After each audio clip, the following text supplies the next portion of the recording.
सोचो अगर तुम्हारा कोई दूर का फूफा तुम्हारे घर आया है, तुमने तो पहली बार देखा है उसे, बट वो दावा कर रहा है कि तुम्हारा बचपन उसकी गोदी पे बीता है। अब खाने की बारी आता है और वो खाता ऐसे है कि भाई साहब वो खाना नहीं खा रहा है, तुम्हारा जायदाद का एक एक हिस्सा खा रहा है वो। और फिर तुम भी कम नहीं हो, आंखों का नजर कुछ ऐसा कि एक बार अगर देख लिया ना बुरी नजर से किसी को, तो भाई साहब 2 दिन तक टट्टी ना हो उसका। तो तुम्हारा ये मनुष्यत से भरा हुआ बुरा नजर फूफा के खाने पे जब पड़ता है और हो जाता है उन्हें एसिडिटी, तो तुम क्या करोगे? हाँ, लेट मी गेस, तुम्हें ऑप्शन देता हूँ, तुम इसमें से चॉइस करना। क्या तुम अपने फूफा को एसिडिटी का प्रॉब्लम से निकालने के लिए लेमन जूस दोगे, विनेगर दोगे, या फिर दोगे तुम बेकिंग सोडा? बेबी, हम तो हार्पिक जूस पिलाएंगे फूफा को। क्या है कि हमारा फूफा कभी हमें जाते वक्त पैसा देके नहीं जाता है। ये भी ठीक है। देखो, अगर एसिडिटी फूफा को तो फिर भी चलता है, बट अगर एसिडिटी हो तुम्हें तो तुम क्या करोगे? इसके लिए तुम्हें जानना पड़ेगा क्या होता है एसिड। इट्स लाइक इस चैप्टर के अंदर मैं एक लव स्टोरी बताऊंगा मैं तुम्हें, सही में it's a love story of acid and base. 2 बिल्कुल ही अलग अलग लोग, बट उन दोनों का प्यार अटूट है भाई। और फिर इन दोनों के प्यार से ही बनता है साल्ट, उनका नन्हा सा बेबी कह सकते हो तुम। सब स्पॉइलर पहले ही दे रहा हो। नहीं, स्टार्ट करते शुरुआत से, पर इससे पहले मैं हूँ तुम लोगों का दोस्त और होस्ट बीबी, निकल चुका हूँ एक स्टोरी टेलर बनने के जर्नी पे। एक्सपर्ट नहीं हूँ, बट वो चीजें करने का ट्राई कर रहा हूँ जिससे मुझे अच्छा फील हो और तुम लोगों को ये चैप्टर समझ आए। तो इसी बात के साथ शुरुआत करते हैं। अब जैसे किसी भी कहानी के अंदर पे होता है एक हीरो और एक हीरोइन, तो हमारे इस कहानी के अंदर में जो हीरो है उसका नाम है एसिड एंड हीरोइन का नाम है बेस। हाँ, क्योंकि बेबी को बेस पसंद है तो हीरोइन का नाम भी बेस एंड एसिड। मत पूछो, लड़कों के नाम के पीछे कोई सेंस नहीं बनता, तो यहाँ भी नहीं बन रहा है। अब तुम्हें पता है कि हीरो और हीरोइन के पास एक सुपर पावर होता है, राइट? अब हमारे एसिड के पास सुपर पावर है क्या कि वो वाटर पे मिक्स होते ही हाइड्रोजन यानी कि H+ आयंस को जनरेट करता है, प्रोड्यूस करता है, जो भी तुम कहना है कह लो। उसी तरीके से जो हमारा बेस है, हीरोइन है, वो प्रोड्यूस करता है OH- आयंस यानी कि हाइड्रोक्साइड आयंस को प्रोड्यूस करता है, जैसे उसे पानी में मिला दिया जाता है। तो ये इन दोनों का सुपर पावर है, राइट? इनके अलावा ये देखते कैसे है, बिल्कुल ही अलग। तुम कह सकते हो फिजिकली लड़के और लड़कियां अलग होते हैं, तो हीरोइन है और हीरो है, दोनों का अलग अलग नेचर होगा, राइट? तो फिजिकल प्रॉपर्टी कह सकते हो इसे तुम, आई गेस। हाँ, तो एसिड और बेस का फिजिकल प्रॉपर्टीज क्या क्या है वो देखते हैं 1 by 1। तो सबसे पहला बात करते हैं एसिड का। तो देखो, एसिड कैसा होता है? खट्टा होता है, राइट? सेकंड, ये क्या करता है? ब्लू लिटमस को रेड में कन्वर्ट कर देता है। थर्ड क्या है? इसका नेचर जो क्या होता है, कोरोसिव नेचर का होता है, यानी कि हाथ लगाओगे तो जल जाओगे भाई साहब। And fourth, good conductor of electricity. और आखिरी है, इसका पीएच वैल्यू 7 से कम होता है। अगर अभी तक तुम्हें समझ नहीं आ रहा ये पीएच वैल्यू क्या है, ये ब्लू लिटमस है, रेड लिटमस क्या है, तो आगे रुको, थोड़ा सा रुक जाओ, समझ जाओगे। अब बात करते हैं जो हीरोइन बेस है उसका फिजिकल प्रॉपर्टीज क्या क्या है। तो पहला फिजिकल प्रॉपर्टी ये है कि भाई जैसे लड़कियां होती है बहुत ही ज्यादा ठीक है, जज नहीं कर रहा, बट खरूस होती है, राइट? सही में होती है यार, मान लो तुम लोग भी। एटलीस्ट मेरे साथ तो सब लोग खरूस ही है, पता नहीं क्यों। तो यहाँ बेस के साथ भी ऐसा है, तीते के करेले जैसा, बहुत ही क्या बताए, बिटर इन टेस्ट, यही समझ लो तुम। और दूसरा, ये रेड लिटमस को ब्लू में कन्वर्ट कर देता है। एंड थर्ड, ये भी गुड कंडक्टर है इलेक्ट्रिसिटी का, आसानी से तुम बेस के अंदर भी इलेक्ट्रिसिटी को पास कर सकते हो। एंड फोर्थ, एक चीज अलग है यहाँ पे बस कि देखो, इंपॉर्टेंट चीज है, बेस कभी भी मेटल के साथ रिएक्ट नहीं करता। एंड आखिरी चीज, बेस का हमेशा पीएच वैल्यू जो होता है वो 7 से ज्यादा होता है। अब देखो, जब सच्चा प्यार होता है ना, तो जो फिजिकल अपीयरेंस है तुम्हारा, तुम कैसे दिखते हो, वो इतना मैटर नहीं करता है। मैटर करता है कि तुम लोगों के बीच कैसा बॉन्डिंग है, यानी कि तुम लोगों के बीच कैसा केमिस्ट्री है, तुम कह सकते हो। तो एसिड और बेस के केस पे हमें फिजिकल प्रॉपर्टीज से ज्यादा केमिकल प्रॉपर्टीज के ऊपर ध्यान देना है, राइट? बट देखो, प्रॉब्लम ये है ना कि ना तुम्हारा केमिस्ट्री अच्छा है ना मेरा अच्छा है। कुछ बेसिक चीजें होगा उसके बारे में जान लेते हैं, फिर ही हम समझ पाएंगे कि केमिकल जो प्रॉपर्टीज है एसिड और बेस का वो क्या है, कैसा बॉन्डिंग है आपस में इन लोगों का। तो पहले जानना है हमें क्या, types of acid and type of base. And second जानना है हमें इंडिकेटर्स, यानी कि कैसे हम पता करेंगे कि कौन सा एसिड है कौन सा बेस है। ये 2 चीजें जानने के बाद हम आएंगे इस केमिकल प्रॉपर्टीज पे। तो पहला बात करते हैं टाइप ऑफ एसिड्स का। तो जनरली जो कॉमन टाइप होता है एसिड का, पहला है क्या, ऑर्गेनिक एंड इनऑर्गेनिक एसिड। नाम से समझ आ रहा है, जो ऑर्गेनिक होगा वो नेचुरली मिलता है, ठीक है, और जो इनऑर्गेनिक होगा वो आर्टिफिशियल बनाया जाता होगा लैब के अंदर पे, राइट?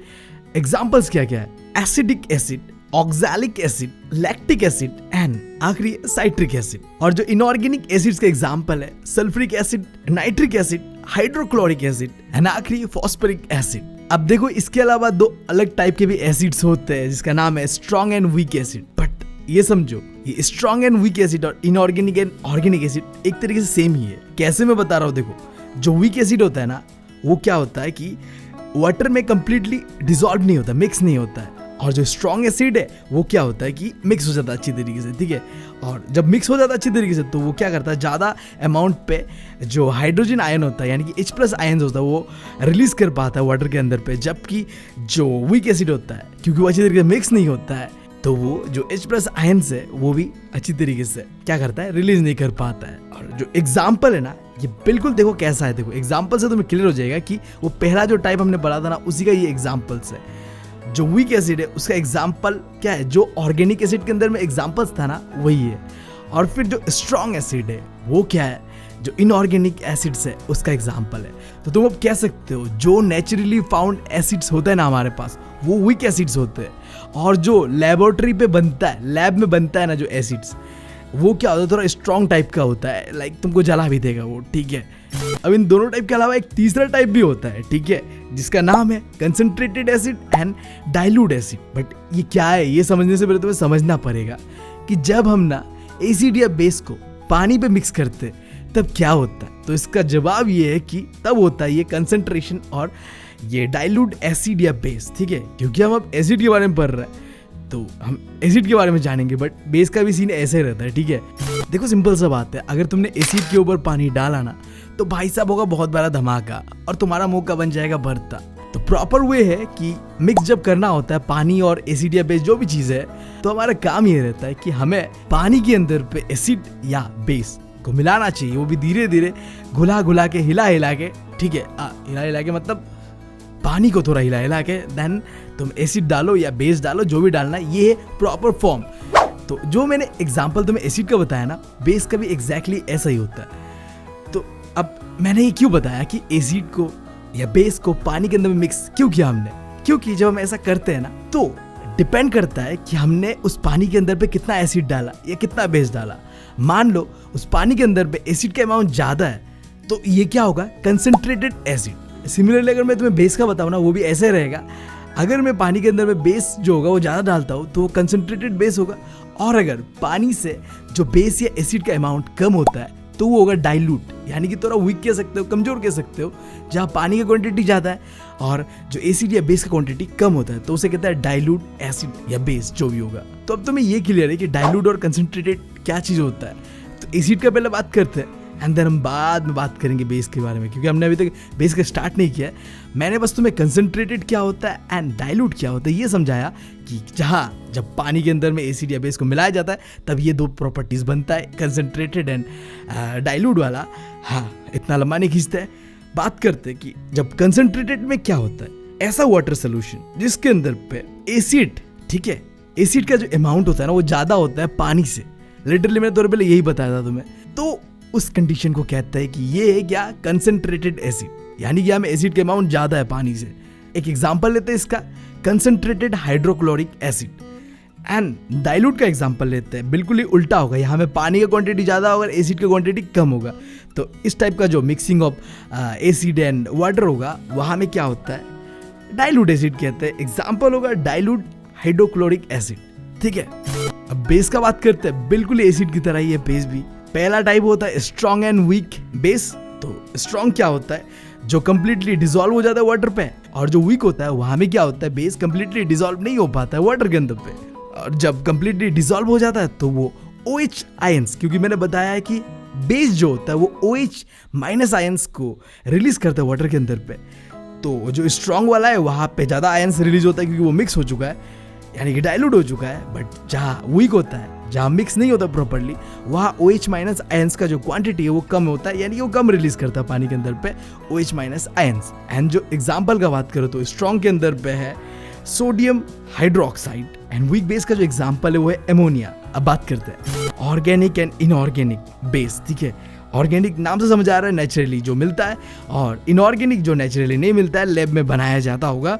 एग्जाम्पल ऑर्गेनिक का पैराडिन एंड इनऑर्गेनिक का सोडियम हाइड्रोक्साइड। अब उसके बाद है आखिरी concentrated and dilute base.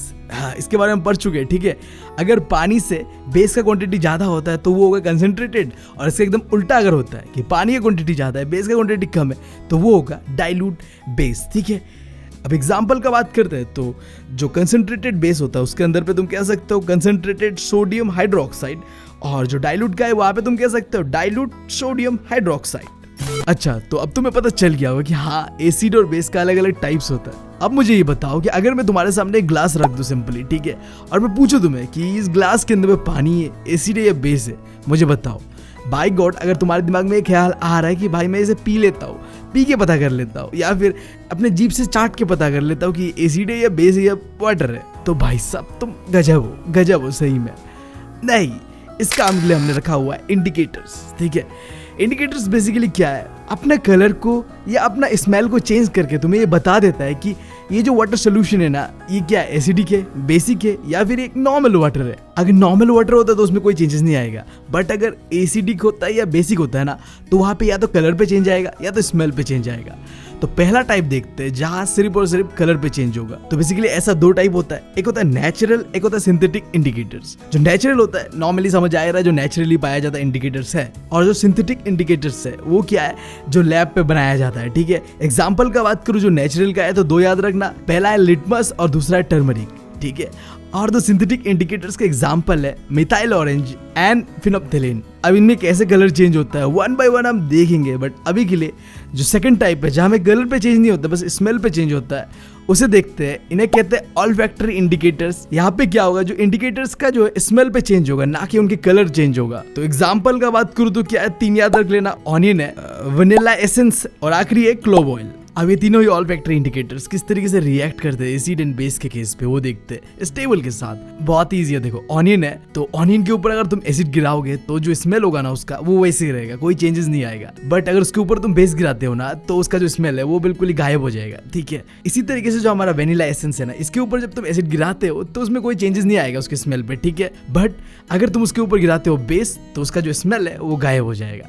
And exactly यही चीज होता है क्लोव ऑयल के साथ भी। अगर उसके ऊपर तुम एसिड गिराते हो तब तो स्मेल जैसा है वैसे रहेगा, बट बेस गिराते उसका जो स्मेल है वो बिल्कुल ये वैनिश हो जाएगा, गायब हो जाएगा। अब ये तो मैंने ऑल्फैक्टरी इंडिकेटर्स का बताया, बट मैंने तुम लोग को ना जो कलर वाला नहीं बताया था, तो वन बाय वन बताता हूँ। पहले नेचुरल का बताता हूँ, फिर सिंथेटिक का बताता हूँ, ठीक है। शुरुआत करता हूँ लिटमस पेपर से। देखो लिटमस पेपर ना नेचुरली पाया जाता है एक पर्पल कलर पे, ठीक है। पाउडर फॉर्म में हो सकता है या फिर कोई सोल्यूशन के फॉर्म पे होगा, ठीक है। अब पर्पल होता है, तुम्हें पता है नेचुरल कलर लिटमस का, राइट। पहले सोल्यूशन का बात करते हैं, तो अगर तुमने लिटमस सोल्यूशन के अंदर पे एसिड डाल दिया तो वो पर्पल से रेड में कन्वर्ट हो जाएगा, और वहीं पे अगर उस पर्पल लिटमस सोल्यूशन के अंदर पे तुमने बेस डाल दिया तो वो ब्लू पे कन्वर्ट हो जाएगा। ये तो था लिटमस का जो सोल्यूशन है, जो पाउडर फॉर्म पे होता है, ओरिजिनली जो पर्पल फॉर्म पे होता है, उससे कैसे हम कलर को कन्वर्ट करते हैं रेड या ब्लू पे, डिपेंडिंग ऑन कि तुमने बेस का इस्तेमाल किया या एसिड का इस्तेमाल किया। बट एक दूसरा फॉर्म भी होता है जो कि तुम जानते हो इसके बारे में, ठीक है, कहीं ना स्कूल पे या आपने केमिस्ट्री लैब पे देखा होगा, लिटमस पेपर या फिर डाई पेपर भी कह सकते हो, जो कि दो कलर पे होता है, राइट, ब्लू या रेड। देखो जो पेपर फॉर्म पे होता है ना लिटमस, वो पर्पल फॉर्म पे नहीं होता, बट जो ओरिजिनल जो नेचुरल फॉर्म होता है ना वो पर्पल फॉर्म पे होता है, याद रखना ये बात। तो मैंने बताया तुम्हें कि जो लिटमस पेपर होता है वो दो कलर पे होता है, ब्लू और रेड।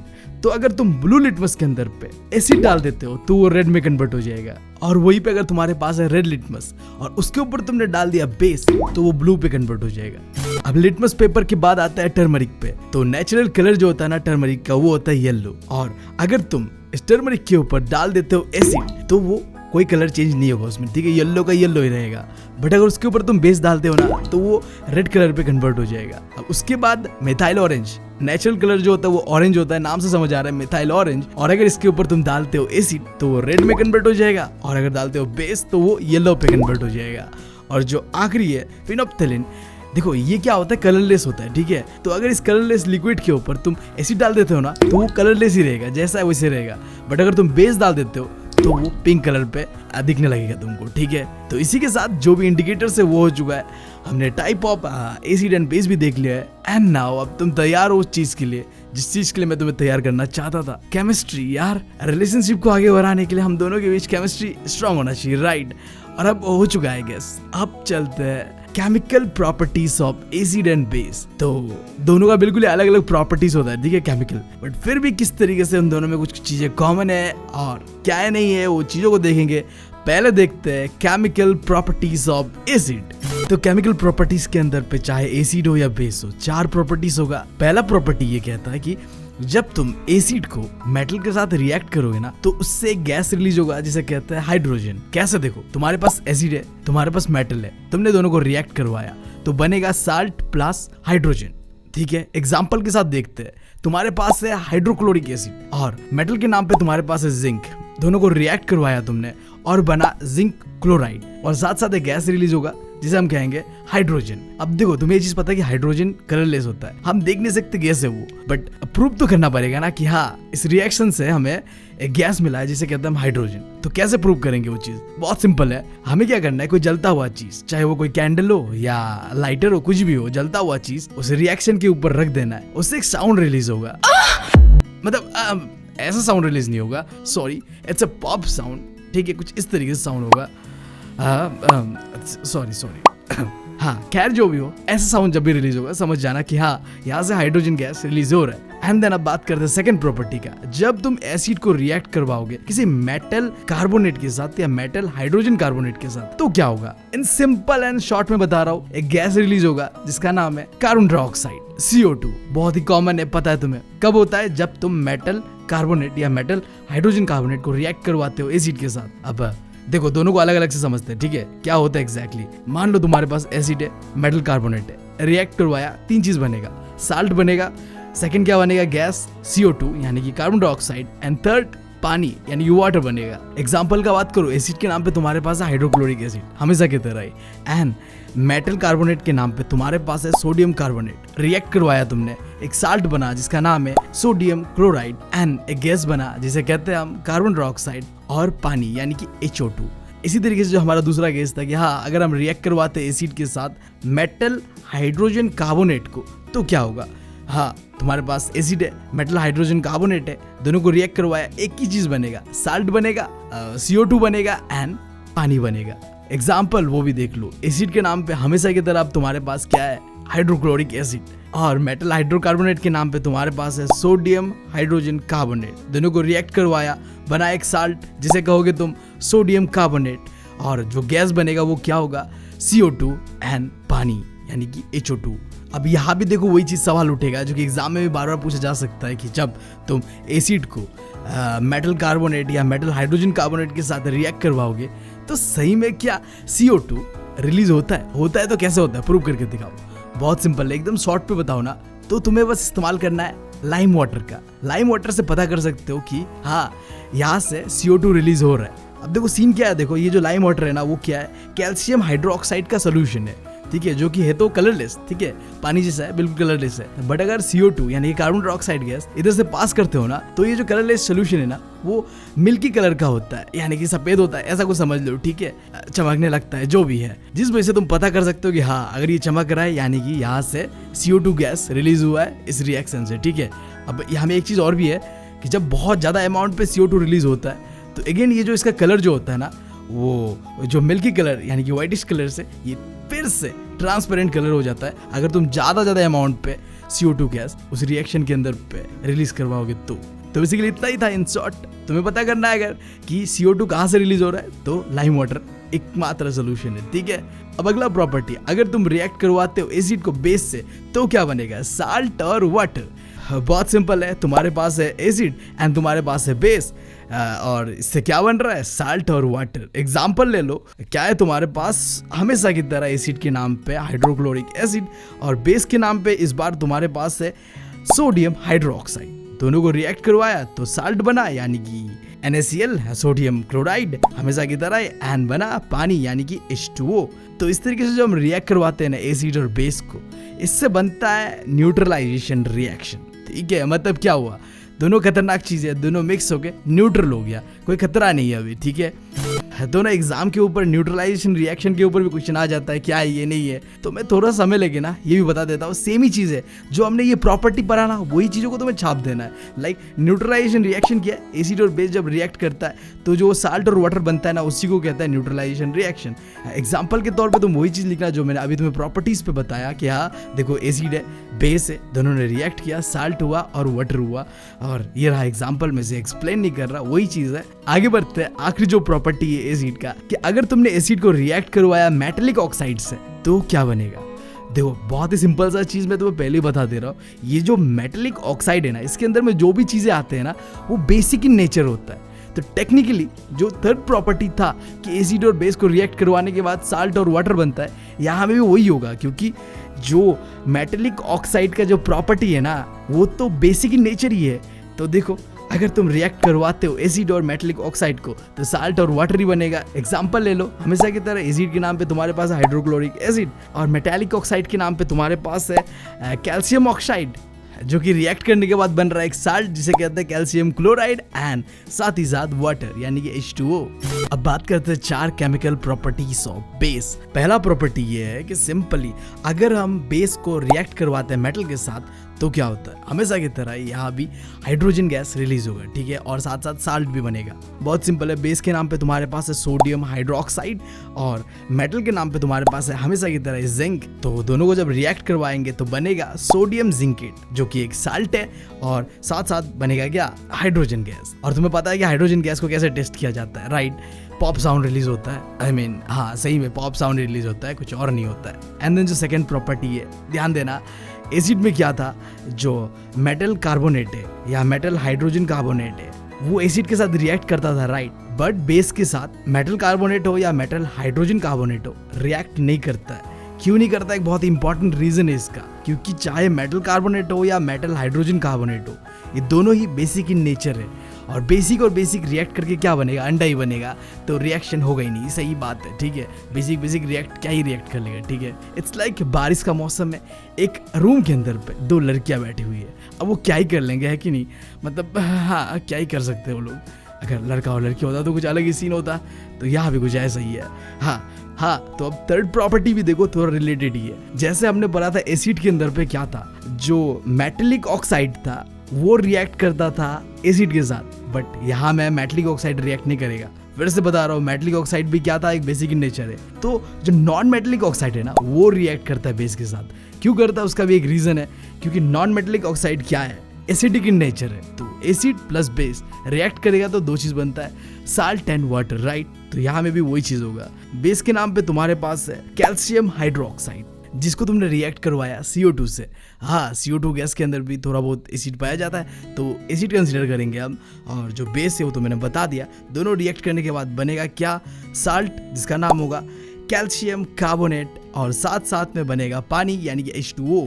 एंड आखिरी प्रॉपर्टी जो कि इससे सिमिलर ही है, बेस है और उसके साथ तुम एसिड को मिला दो, रिएक्ट करवा दो, क्या बनेगा, 2 ही चीज़ बनेगा, साल्ट एंड वाटर, जो कि यहाँ भी बन रहा है। और यहाँ से भी वो जो न्यूट्रलाइजेशन रिएक्शन का जो सीन क्रिएट होता है, ये सब यही से क्रिएट होता है, ठीक है। मैं उतना बता नहीं रहा, मैं ऑलरेडी बता चुका हूँ इस चीज़ को डिटेल में, ठीक है। अब आगे बढ़ते हैं। तो यार यहाँ तक आने के बाद ये चीज़ तो क्लियर है, हमने फिजिकल और केमिकल दोनों प्रॉपर्टीज़ को जाना एसिड और बेस का, यानी कि हमने जो लव स्टोरी था ना उसे समझने के लिए कैसा लड़का दिखता है, लड़की कैसे दिखती है, फिजिकल लुक्स, और उनके बीच कैसा बॉन्डिंग है यानी कि केमिस्ट्री कैसा है वो भी जान लिया। अब इन दोनों में कुछ चीज़ें तो कॉमन होगा ना, इसके वजह से इनके बीच प्यार हुआ है, मोहब्बत हुआ है, यार क्या क्या नहीं हुआ है, ठीक है। अब एसिड एंड बेस के बीच क्या कॉमन है वो जानते हैं। पहले बात करते हैं एसिड का। तो जो एसिड्स होता है कोई भी टाइप का हो, ऑर्गेनिक हो, इनऑर्गेनिक हो, ब्ला हो, एक चीज तो है, जितने भी एसिड्स है वो क्या रिलीज करता है, हाइड्रोजन आयंस यानी कि H+ आयंस, जबकि जो बेस है वो रिलीज करता है OH- आयन यानी कि हाइड्रोक्साइड आयंस। अब सेकंड देखो, अलग अलग जो एसिड्स का टाइप है ना वहाँ पे ये जो H+ आयंस का जो अमाउंट है ना ये अलग अलग रहता है। लाइक कोई एसिड होगा जो बहुत ही खतरनाक होगा, ठीक है, जो छूओगे तो जल जाएगा, लाइक हाइड्रोक्लोरिक एसिड, तो वहाँ क्या होता होगा, जो ये H+ आयंस का जो क्वांटिटी है, अमाउंट है, वो ज़्यादा होता होगा। सिमिलरली एग्जैक्टली जो बेस में भी ऐसा ही है, अलग अलग जो बेस है वहाँ में जो OH- यानी कि जो हाइड्रोक्साइड आयंस है उसका अमाउंट अलग अलग होता है। यानी कि अगर कोई बेस है जो बहुत ही स्ट्रांग है तो वहाँ पे OH- आयंस का क्वांटिटी ज़्यादा होगा, और कोई कम है यानी कि कोई वीक है बेस तो उसके अंदर पे OH- आयन जो होगा वो कम होगा, ठीक है। एंड आखिरी जो चीज़ है, कोई भी बेस या एसिड कितना स्ट्रांग है, यानी कि उसका जो स्ट्रेंथ है ना, वो डिपेंड करता है किसके ऊपर, एसिड का H+ आयंस के ऊपर और बेस का OH- आयंस के ऊपर, ठीक है। एक तरीके से कह सकते हो, मैंने पहले ही बताया था, ये उनका सुपर पावर है, जितना ज्यादा होगा उतना ज्यादा पावरफुल, जितना कम होगा उतना कम पावरफुल। देखो मैंने तुम्हें ये बता दिया कि हाँ, कोई चीज एसिड बेस से वो कैसे पता करोगे, इंडिकेटर्स को देख के। देखिए अपना जीभ का इस्तेमाल नहीं करोगे, ना ही अपना उंगली का इस्तेमाल करोगे, बट अगर मैं तुम्हें 2 ग्लास पे एसिड रख दूं, ठीक है, अब तुम्हें बताना है कि इन दोनों ग्लास के जो एसिड्स है, इसमें से स्ट्रॉन्ग एसिड कौन है और वीक एसिड कौन है, बता पाओगे? क्या तुम सही में इस बार फिर से अपना जीभ या उंगली का इस्तेमाल करने वाले हो?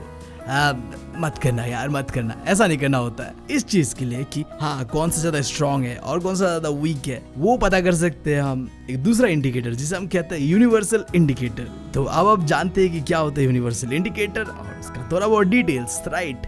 अभी नाम से ही समझ आ रहा है, यूनिवर्सल इंडिकेटर सारे जो इंडिकेटर्स एक साथ मिला के उसका मिक्स है कुछ ही, जहाँ क्या होगा, अलग अलग कंसंट्रेशन लेवल पे हाइड्रोजन का यानी कि H+ आयंस का अलग अलग डिफरेंट कलर्स पे ये स्केल बना हुआ है। चाहे बेस हो चाहे एसिड हो, उसका जो कंसंट्रेशन लेवल है अलग अलग कलर्स पे दिखाया गया है। तो सिंपली मैं बताऊं तो ये जो यूनिवर्सल इंडिकेटर है ये कुछ और नहीं, एक स्केल है जहाँ में अलग अलग कलर्स दिया हुआ है अलग अलग कंसंट्रेशन लेवल्स को दिखाने के लिए हाइड्रोजन आयंस का। इसीलिए शायद यूनिवर्सल इंडिकेटर का नाम भी दूसरा है, पीएच स्केल या फिर पीएच इंडिकेटर। फुल फॉर्म बताओ तो पीएच का क्या है, पावर ऑफ हाइड्रोजन, या फिर तुम कह सकते हो पोटेंशियल ऑफ हाइड्रोजन, यानी कि हाइड्रोजन जो है ना किसी भी चीज के अंदर में उसका पावर कितना है, क्या वो हाई कंसंट्रेशन पे या लो कंसंट्रेशन पे। हाई होगा तो उसका जो कलर होगा वो गहरा होगा, और लो होगा तो उसका कलर क्या होगा, थोड़ा लाइट होगा। देखो टोटल क्या है, 0 से लेके 14 तक का नंबर होता है और अलग अलग कलर्स पे होता है ये, ठीक है। और जो वैल्यूज होता है मैं बता रहा हूँ तुम्हें, ठीक है, कोई भी सब्सटेंस जिसका पीएच वैल्यू जो होगा 7 से कम होगा वो एसिडिक प्रॉपर्टी को शो करेगा, यानी कि वो सब्सटेंस क्या है, एसिडिक प्रॉपर्टी को शो कर रहा है। अब कितना खतरनाक है वो आगे देखेंगे हम। और इसका एकदम ऑपोजिट, कोई भी सब्सटेंस, सिंपली कोई भी चीज जिसका पीएच वैल्यू जो होगा ना वो 7 से ज्यादा होगा, वो क्या होगा, एक बेस होगा। और अगर एग्जैक्टली 7 होता है, एग्जैक्टली, ठीक है, पीएच स्केल का सेंटर पॉइंट पे जो 7 होता है तो हम कहेंगे वो क्या है, न्यूट्रल है, यानी कि बेसिकली ये क्या होगा, साल्ट होगा, ठीक है। तो ये देखो तुम्हारे सामने वो स्केल है जहाँ पे 0 से लेके 14 तक का अलग अलग नंबर्स अलग अलग कलर्स दिया हुआ है, ठीक है। अब देखो जो सेंटर पॉइंट पे 7, ये क्या है, ग्रीन से शो कर रहा है, ये है न्यूट्रल, ना ही एसिडिक प्रॉपर्टी है ना ही बेसिक प्रॉपर्टी, दोनों का मिक्स होके न्यूट्रल है ये, ठीक है। अब मैंने बताया था तुम्हें कि 7 से कम, यानी कि देखो 0 1 2 3 4 5 6 7, ये है एसिडिक प्रॉपर्टीज को शो करेगा, और 7 से ज्यादा आगे इधर ये क्या शो करेगा, बेसिक प्रॉपर्टीज को, ठीक है। बट मैंने बताया था अलग अलग लेवल ऑफ कंसंट्रेशन होता है, कौन कितना ज्यादा खतरनाक होगा वो भी डिपेंड करेगा इसके नंबर के ऊपर। देखो एसिड का सीन कुछ ऐसा है कि जितना कम रहेगा उतना ज्यादा स्ट्रांग होगा। जैसे कि देखो जो सबसे खतरनाक और स्ट्रॉन्गेस्ट एसिड पाया जाता है ना वो 0 1 2 3 ये नंबर्स के अंदर में पाया जाएगा, और इसका कलर क्या होगा, एकदम रेड। एंड फिर जो 3 4 5 6 ये क्या है, ये होगा वीक एसिड्स, ठीक है। तो हमने ये पढ़ा भी था, स्ट्रॉन्ग एसिड, वीक एसिड, फिर जो स्ट्रॉन्ग बेस, वीक बेस, तो ये सब ये है यहाँ पे, ठीक है। न्यूट्रल का मैंने बता दिया 7, तो फिर 8 9 10 11 ये क्या है, वीक बेस है। एंड 11 12 13 14 ये क्या है, स्ट्रॉन्ग बेस है। कलर भी देख लो, जो स्ट्रॉन्ग बेस होगा उसका कलर क्या होगा, वायलेट या इंडिगो कलर का होगा। वीक बेस होगा तो उसका कलर ब्लू होगा, और जैसे मैंने बताया तुम्हें कि अगर न्यूट्रल होता है तो ग्रीन होगा। और एसिड का बात करें तो अगर वीक एसिड है तो कलर होगा येलो या ऑरेंज, ठीक है। और अगर बहुत ही स्ट्रॉन्ग एसिड होता है तो रेड होगा, ठीक है। तो ये तो स्केल था, ठीक है। बट इसके अलावा और एक स्केल है जो कि तुम्हारी किताब के अंदर दिया हुआ है, ये स्केल देख रहे हो, जहां में क्या है, स्केल को 20 से भरा हुआ है।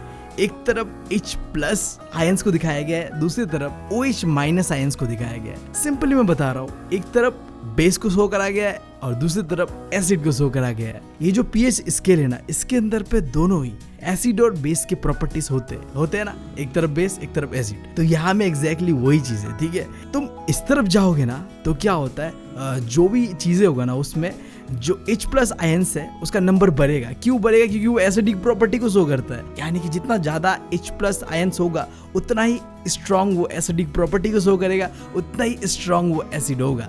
यानी कि वो कंसंट्रेशन उसका ज्यादा होगा। और जितना कम H+ आयंस को शो करेगा उतना वीक होगा, ठीक है। और जब तुम इस तरफ जाओगे ना तो देखो एक समय के बाद क्या होता है कि H+ आयंस बहुत ही कम होता है, ज्यादा क्या होता है OH- आयंस। यानी कि यहाँ में बेसिक प्रॉपर्टी ज्यादा शो किया जा रहा है, क्योंकि यहाँ पे जो H+ आयंस का जो नंबर है वो कमते जा रहा है, ठीक है। अब ये हो रहा है तो क्या है, यहाँ पे बेसिक प्रॉपर्टी को शो करा जा रहा है और इस तरफ में एसिडिक प्रॉपर्टी को शो करा जा रहा है। अभी तक भी अगर तुम्हें समझ नहीं आया ना तो देखो, ये स्केल तुम्हारे पास कोई चीज है जिसका जो एसिडिक वैल्यू है ना बहुत ज्यादा, यानी कि बहुत ही स्ट्रॉन्ग एसिड है, तो इसका मतलब क्या हुआ, उसका पीएच वैल्यू बहुत ही कम होगा। क्योंकि हमने पढ़ा था कि जिसका पीएच वैल्यू कम होता है वो बहुत ही स्ट्रॉन्ग एसिड होता है। और इसका एकदम उल्टा ले लेते हैं, मान लो कोई वीक एसिड है तो इसका मतलब क्या हुआ, उसका पीएच वैल्यू ज्यादा होगा। क्योंकि जितना ज्यादा नंबर उतना पीएच वैल्यू कम, यानी कि वो इतना स्ट्रॉन्ग एसिड नहीं है। और ये चीज जो ना एग्जैक्ट बेस के केस पे उल्टा होता है। एसिड के केस पे क्या होता है, अगर एक चीज बढ़ता है तो दूसरा चीज घटता है, बट बेस के मामले पे बहुत सिंपल है, ये भी बढ़ेगा तो ये भी बढ़ेगा। जितना ज्यादा नंबर होगा उतना ही स्ट्रॉन्ग बेस होगा।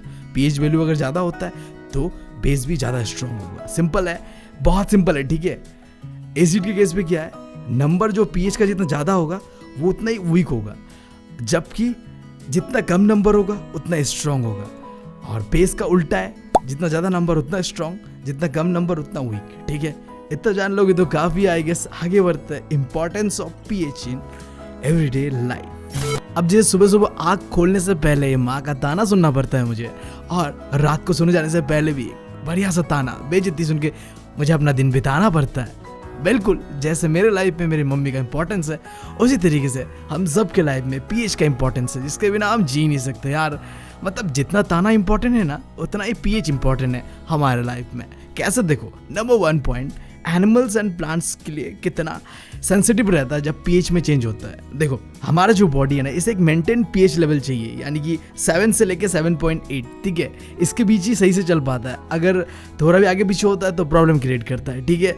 अब जैसे देखो, अगर बारिश होता है ना, अगर वहाँ पे पीएच लेवल पे चेंज आता है 5.6 से कम, ठीक है, तो क्या होगा, एसिड रेन क्रिएट होगा। अब मान लो कि एसिड रेन होने लग गया, अब इसका इम्पैक्ट सबसे ज्यादा किसे पड़ेगा, एक्वेटिक लाइफ को, यानी कि जो रिवर्स ओशन पे रहने वाले प्राणियां, ठीक है। अब उसके बाद उसे हम ही तो खाएंगे, इनडायरेक्टली हमें भी इम्पैक्ट करेगा वो। एंड देन दूसरा पॉइंट, जो सॉइल के अंदर में भी एक पीएच लेवल होता है, अगर उधर भी चेंजेस होता है ना तो वो प्लांट का ग्रोथ पे इम्पैक्ट डालता है। जरूरी ये है कि कोई भी जगह पे जो अच्छी तरीके से प्लांट हेल्दीली ग्रो करते हैं ना, एक मेंटेन स्टेबल पीएच लेवल हो।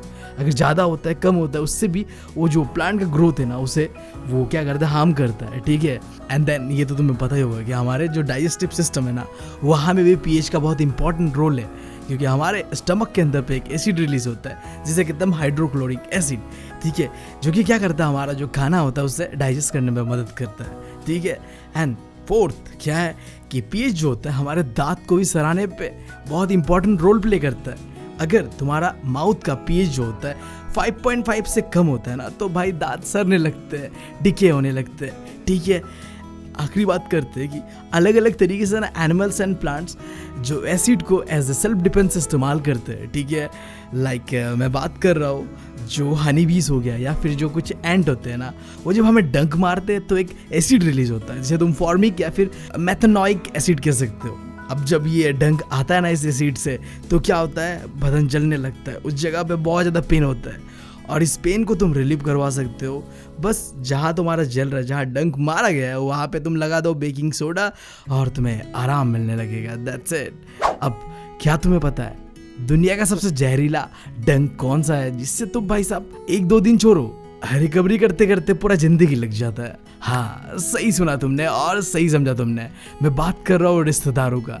जो डंक वो मार के जाते हैं ना भाई, वो जिंदगी भर के लिए रह जाता है, कभी नहीं जाता है। एक काले धब्बे की तरह, ट्रॉमा की तरह, डिप्रेशन की तरह।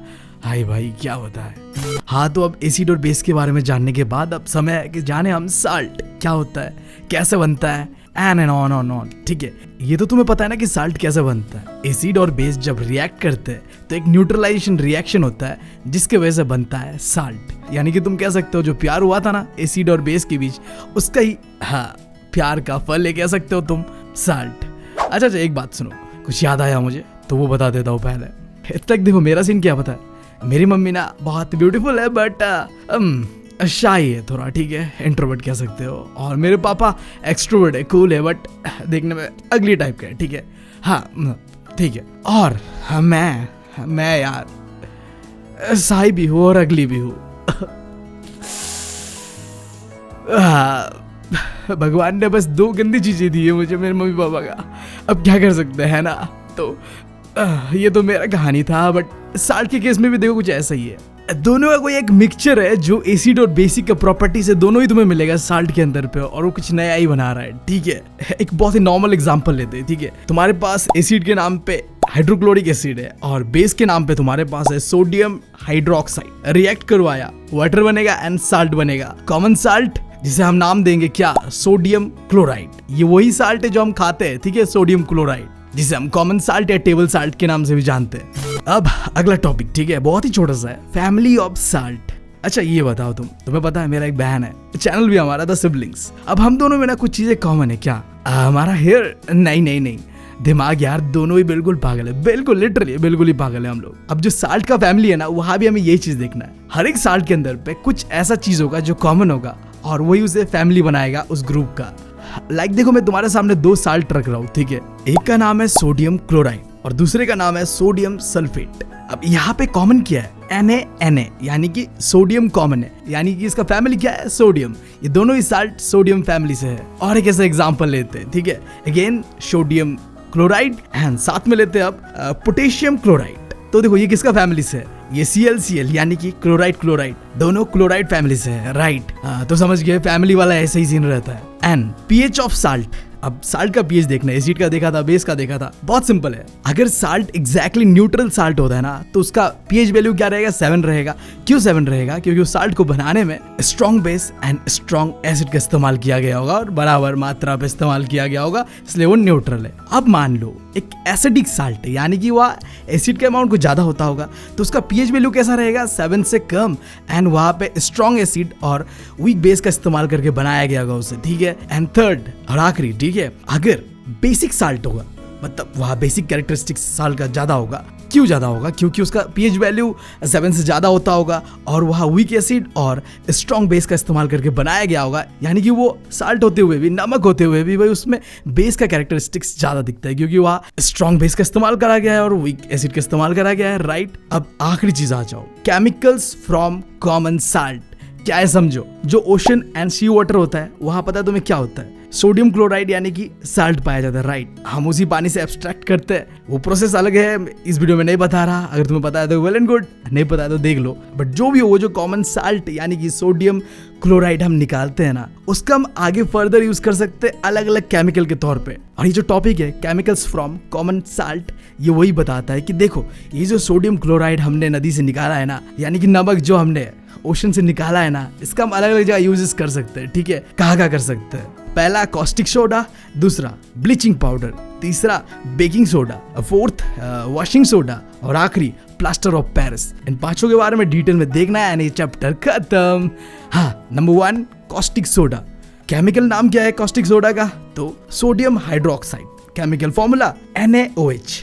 ये बनता कैसा है, बहुत सिंपल है, नॉर्मल साल्ट का सोल्यूशन बनाना है जिसे ब्राइन कहते हैं। अब वो जो सोल्यूशन होगा ना, उसके अंदर में तुम्हें इलेक्ट्रिसिटी दौड़वाना है एंड जब दौड़ाओगे तो बनेगा एक नया चीज, क्या, सोडियम हाइड्रोक्साइड यानी कि कॉस्टिक सोडा, ठीक है। और ये जो प्रोसेस है जिससे कॉस्टिक सोडा को बनाया जाता है, जिसे मैंने बहुत आसानी से तो बता दिया सिंपली, बट इतना सिंपल है नहीं, ठीक है। इसका नाम है क्लोर एल्कलाई प्रोसेस।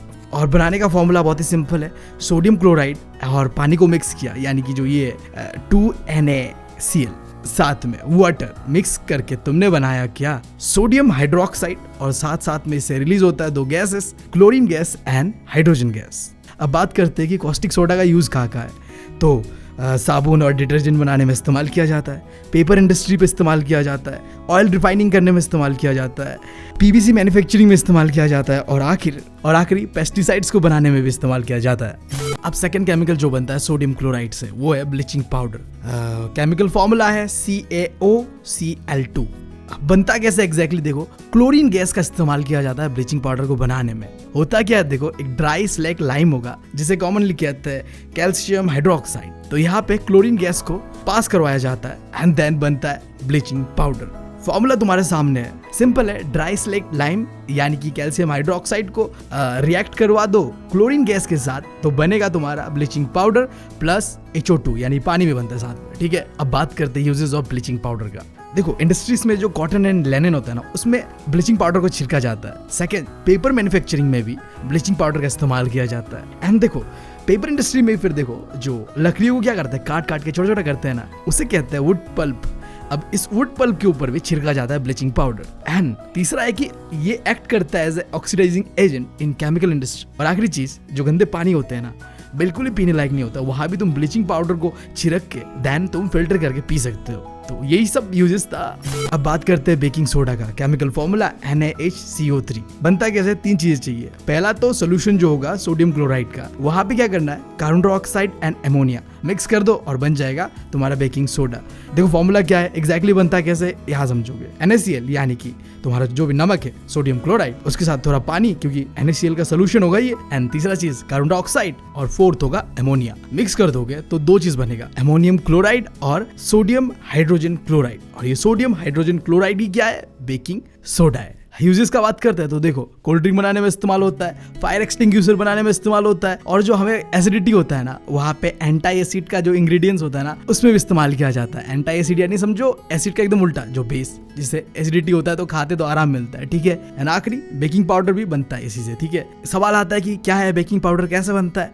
बहुत सिंपल है, देखो एक एसिड है जिसका नाम है टर्टरिक एसिड, उसे मिला दो तुम बेकिंग सोडा में और बन जाएगा तुम्हारा बेकिंग पाउडर। और बेकिंग पाउडर का इस्तेमाल क्या होता है वो तो पता है तुम्हें, जो केक होता है या कोई भी ब्रेड होता है उसे सॉफ्ट करने में इस्तेमाल किया जाता है, राइट।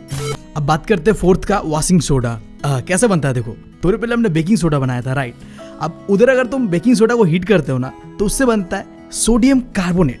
अब वो जो सोडियम कार्बोनेट तुमने बेकिंग सोडा को गर्म करके बनाया ना, उसी से बनता है वॉशिंग सोडा। देखो कैसे, तुमने बेकिंग सोडा को हीट करके बनाया कैल्शियम कार्बोनेट। अब इस कैल्शियम कार्बोनेट को क्या करना है तुम्हें, 10 मॉलिक्यूल्स ऑफ वाटर से क्रिस्टलाइज कर देना है। यानी कि पानी के साथ सिंपली बोलूं तो सोडियम क्लोराइड को अगर तुम जमा देते हो ना, बर्फ बना देते हो, क्रिस्टल कर देते हो, तब बन जाएगा तुम्हारा वॉशिंग सोडा। फॉर्मूला कुछ ऐसा है देखो, Na2CO3 10 molecules of HO2। Formula से तुम समझ जाओगे, ये जो क्या है सोडियम कार्बोनेट है, ठीक है, और 10 मॉलिक्यूल्स ऑफ वाटर है यहाँ पे। ठीक है, HO2 क्या है, वाटर होता है, दोनों को मिला दिया। देखो नॉर्मली रिएक्ट होता है तो टूटता है, क्योंकि वहाँ पे हीट का इस्तेमाल किया जाता है या फिर कोई भी रिएक्शन होता है। बट यहाँ रिएक्शन में क्या कर रहा है, क्रिस्टलाइज कर दिया जा रहा है। इसलिए क्या हो रहा है, ये देखो दोनों का मिक्स होके कुछ ये बन रहा है, और ये क्या है तुम्हारा वॉशिंग सोडा है। इस्तेमाल कहाँ है, यूजेस के बारे में बात करते हैं तो glass shop and paper industry में इस्तेमाल होता है, घर का जो क्लीनिंग एक्टिविटीज होता है वहाँ पे इस्तेमाल किया जाता है, और आखिरी जो वाटर का हार्डनेस है ना, उसे भी रिड्यूस करने में इसका इस्तेमाल किया जाता है। अब आखिरी बात करते हैं और वीडियो को खत्म करते हैं, प्लास्टर ऑफ पेरिस क्या है। केमिकल फॉर्मूला ये रहा, इसे समझने से पहले समझो कि प्लास्टर ऑफ पेरिस होता क्या है। तो तुम्हें जिप्सम के बारे में पता होगा, राइट। तो यहाँ में कुछ नहीं करते हम लोग, प्लास्टर ऑफ पेरिस बनाने के लिए जिप्सम को बस उबाल देते हैं, गर्म कर देते हैं, जिसके बाद क्या होता है, जिप्सम का जो मॉलिक्यूल्स है ना, आधा हो जाता है हीट करने की वजह से। जब हम उसे 100 डिग्री सेल्सियस पे हीट करते हैं तो जितना भी जिप्सम का मॉलिक्यूल्स होता है ना, वो आधा हो जाता है। जब वो आधा हो जाता है तो वो बन जाता है प्लास्टर ऑफ पेरिस। देख लो ये इक्वेशन और ये इक्वेशन में क्या डिफरेंस है, वहाँ एग्जैक्ट सब कुछ है, ठीक है। बस यहाँ 2 का जगह में 1/2 है, यानी कि जो वाटर मॉलिक्यूल्स है वहाँ थोड़ा सा रिड्यूस हो गया, इसके वजह से जिप्सम कन्वर्ट हो गया प्लास्टर ऑफ पेरिस पे, ठीक है। और एग्जैक्टली फिर अगर तुम वही वाटर को ऐड कर देते हो ना प्लास्टर ऑफ पेरिस पे, तो वो फिर से बन जाएगा जिप्सम। बहुत सिंपल है। तो यूजेस का बात करते हैं, घरों का जो दीवार होता है ना, उसे स्मूथ बनाने के लिए हम लोग प्लास्टर ऑफ पेरिस का इस्तेमाल करते हैं, और जो भी डेकोरेटिव मटेरियल्स होता है वह इस्तेमाल होता है। और जब तुम्हारा दोस्त तुम्हारा हड्डी तोड़ दे क्योंकि तुमने उसका 2 साल का उधारी वापस नहीं किया है, तो वहाँ भी प्लास्टर ऑफ पेरिस का इस्तेमाल किया जाता है। यानी कि सिंपली बोलो तो अगर हड्डी टूट गया तो जो फ्रैक्चर बोन्स को भी रिकवरी करने के लिए, सपोर्ट देने के लिए प्लास्टर ऑफ पेरिस का इस्तेमाल होता है। तो इसी के साथ ये चैप्टर हो गया हमारा खत्म। आई होप कि तुम लोगों को वीडियो समझ आया होगा, और अगर समझ आया ना तो यार सब्सक्राइब नहीं करके जाने वाले हो क्या तुम? देखो पाप लगेगा, सही में बता रहा हूँ, सिंगल मरोगे, तो जल्दी से सब्सक्राइब कर लो। और हाँ, एक छोटा सा चीज, एक सेकंड चैनल भी हमारा द सिबलिंग्स, उसे भी फॉलो कर लेना, सब्सक्राइब कर लेना, क्योंकि जो भी एनिमेशन होता है मेरा मैं नहीं करता है, तो ही डिजर्व राइट थोड़ा, ठीक है, तो सब्सक्राइब कर लेना अगर पसंद आया तो उसका चैनल भी। Thank you, love you all, मैं चलता हूँ, मिलता हूँ तुम लोगों से अगले वीडियो में।